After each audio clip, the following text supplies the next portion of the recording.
All my life, I've always wanted a puppy. But my mom didn't think that my younger brother and I were mature or responsible enough to get a puppy. Whenever I went to my grandparents' house, I would always be with my favorite puppy named Baxter. Whenever my parents are trying to look for me or my brother, they would always find us with Baxter in our grandparents' room.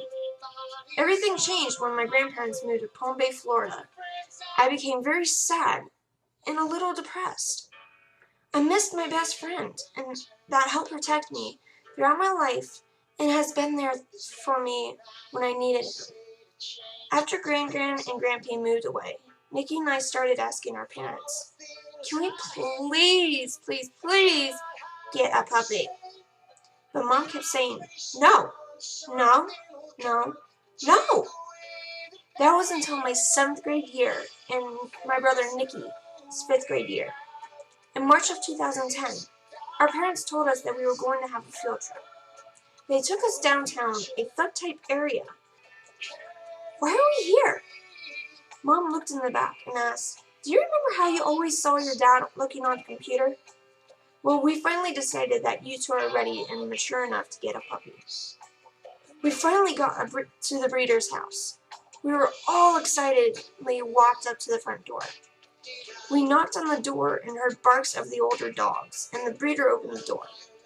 In the house, we still heard barks. The breeder tells us, it's just Grandma saying hi, and then told us to wait in the family room, for they were going to get the puppies. When they brought out the puppies, they started to get a little anxious. There was a total of 6 male puppies. 2 looked like they were for showings. One was under the dining table, just barking at us. Another went behind the TV stand and started chewing on the wires. So that left us with 2 to choose from. Both went up to me, and only one of them just laid his head down on my lap, but the other one jumped on top of him to try and get to me. I knew that the jumping one was not going to be a no-go, but the one that was laying his head down on my lap, I knew was going to be my little pup. So I gently picked him up and gave him to my dad. Dad flipped him onto his back and put his hand on the pup's belly, and he didn't squirm around at all. So we told the breeder that he was the one. We waited for a month to get the house ready for him. We decided to name him Brutus Buckeye Sparks.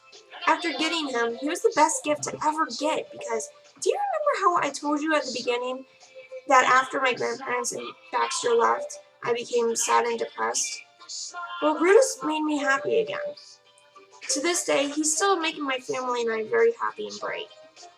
Everyone has a little slice of heaven in their lives. For me, that was the companionship of Baxter and now Brutus.